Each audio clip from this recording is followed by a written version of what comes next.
అకాల వర్షాలతో అన్నదాతలకు అపార నష్టం జరుగుతోంది. ఈదురుగాలులతో కూడిన వర్షం పడడంతో రైతులు కోలుకోలేకపోతున్నారు.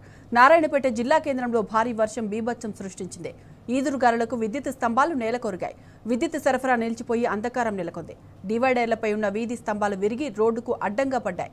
నారాయణపేట వ్యవసాయ మార్కెట్ యార్డులో వరి ధాన్యం తడిసిపోయింది.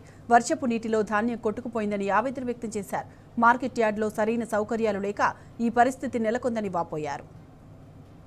సరైన వ్యవస్థ లేనందువలన వర్షానికి ఒక్కొక్కరి వచ్చేసి ఒక్కొక్క క్వింటల్ కొట్టుకొని పోయినాయి. అవతల అయితే మరీ దూరంగా కొట్టుకొని పోయినాయి వర్షానికి. ఇక్కడ వ్యవస్థ సరిగా లేదు. ఇంటి దగ్గర అయితే ఎవరో 4-5 మంది ఉంటాం, ఏమైనా చేసుకుంటాం, కప్పుకుంటాం, కవర్ చేసుకుంటాం.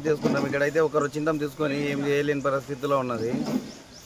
ఈ వాన వల్ల వచ్చినందుకు మాకు చాలా ఇబ్బంది అయింది. ఇప్పుడు ఇక్కడ గవర్నమెంట్ కొంచెం సరైన వ్యవస్థ చేసిస్తే రైతులకు అనుకూలంగా ఉంటుంది.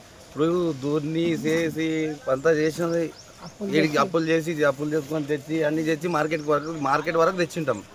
మార్కెట్లో సరైన వ్యవస్థ లేనప్పుడు మేము ఇంటి దగ్గర ఎంత రాత్రి పందుల కావాలి పోయి అన్నీ చేసి దూడ కావాలి పోయి తీసుకొని వచ్చింటాము. అట్లది మన మార్కెట్ వరకు వచ్చినప్పుడు పాడైపోతే చేతిలో అంతా అల్లం కలుపుకొని తినేటప్పుడు తినే బుక్క వేరే వాళ్ళు దూసుకుపోయినట్టు ఉంటుంది ఇక్కడ వ్యవస్థ లేన.